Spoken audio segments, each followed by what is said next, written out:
దానికి వందనాలు. బైబిల్ గ్రంథం నుండి యోహాను సువార్త 14వ అధ్యాయం 1 వచనం నుంచి కొన్ని వాక్యం చదువుకుందాం. నా హృదయమును కలవరపడేకుడి, దేవుని యందు విశ్వాసం ఉంచుడి, నా యందును విశ్వాసం ఉంచుడి. ఇది ఈ వాక్యం ఏంటంటే, దేవుడు చనిపోయి 3వ దినముల లేచినప్పుడు శిష్యులతో మాట్లాడుతున్నప్పుడు ఆ శిష్యులు అందరూ ఏం చేస్తారు? కలవర పడుతూ ఉంటారు. దేవుడు ఇప్పుడు పరలోకం వెళ్తున్నాడు కదా, ఏంటి మన పరిస్థితి ఏంటి? ఇన్ని రోజులు మనతో దేవుడు ఉన్నారు కదా, ఇప్పుడు మన పరిస్థితి ఏంటని ఇప్పుడు అందరూ హృదయాల్లో కలవపడుతుంటారు. అప్పుడు దేవుడు ఏం చెప్తున్నాడంటే, మీరు ఏమి భయపడే అవసరం లేదు, నా తండ్రి దగ్గరికి వెళ్తున్నాను, తిరిగి మళ్ళీ నేను మీ దగ్గరికి వస్తాను. నా తండ్రి దగ్గర అనేక నివాసాలు కలవి, వాటికి మీకు స్థలం సిద్ధపరచడం కోసం వెళ్తున్నాను అని చెప్తున్నాను. అయితే బైబిల్ అలాగే ఒక స్త్రీ ఉంటుంది. ఆ స్త్రీ ఏం చేస్తుంటే ఒక పెద్ద బంగాళలో పనిచేస్తూ ఉంటుంటుంది. పనిచేస్తున్నప్పుడు ఆ బంగాళలో చాలా విశ్వాసంతో నమ్మకంతో ఒక నమ్మకస్తురాలుగా పనిచేస్తున్నప్పుడు వాళ్ళు కొన్ని సంవత్సరాలుగా ఆ బంగాళలో పనిచేస్తూ ఉంటారు. వాళ్ళు ఉన్నతమైన వాళ్ళు, చాలా డబ్బు ఉన్న వాళ్ళు. అయితే పనిచేస్తున్నప్పుడు చాలా నమ్మకంతో వాళ్ళతో ఉన్నప్పుడు కొన్ని దినముల తర్వాత, కొన్ని సంవత్సరాలు గడిచిన తర్వాత ఆమె ఏజ్ అయిపోతుంది.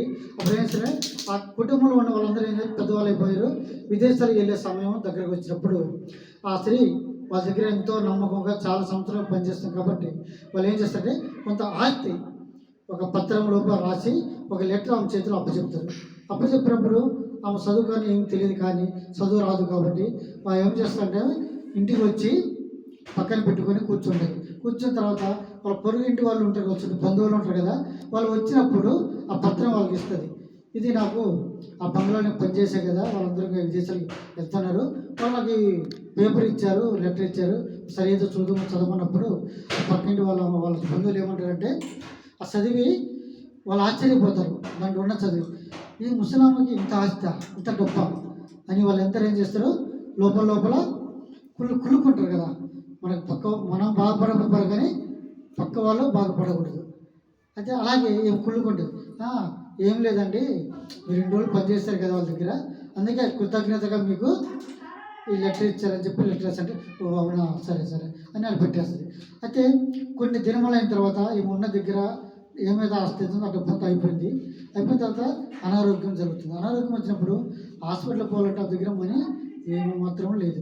అయితే హాస్పిటల్కి వెళ్ళాలంటే డబ్బు లేదు, ఏం చేయాలో అర్థం కాని పరిస్థితులు, ఇంట్లో ఒక్కటే ఉంది, మూలుగుతూ ఉన్నప్పుడు ఆ ఈదులో ఒక వ్యక్తి యవనస్తూ పోతాం, ఏంటి ఇక్కడ సౌండ్ వస్తుంది అని తిరిగి చూసినప్పుడు లోపల ఆవిడ పడుకొని ఉంటుంది. అమ్మ ఏమైంది నేను పడుకున్నావు అంటే, నా హెల్త్ బాగాలేదు, నాకు చూసుకునే వాళ్ళు ఎవరు లేదు, కొడుకులు కుమారులు ఎక్కడెక్కడ ఉన్నారో తెలియదు, వాళ్ళు నాకు పడుచుకుంటలేరు, నా దగ్గర ఉన్న డబ్బు మొత్తం ఒక బంగ్లాలో పనిచేసేదాన్ని, వాళ్ళ జీతం ఇస్తే నేను బతికేదాన్ని, ఇప్పుడు వాళ్ళు కూడా వెళ్ళిపోయారు, నా దగ్గర డబ్బు లేదు, ఆరోగ్యం క్షీణించిపోయినప్పుడు బాధపడినప్పుడు అతన్ని చూస్తూ గోడ వైపు తిరిగి చూస్తాడు.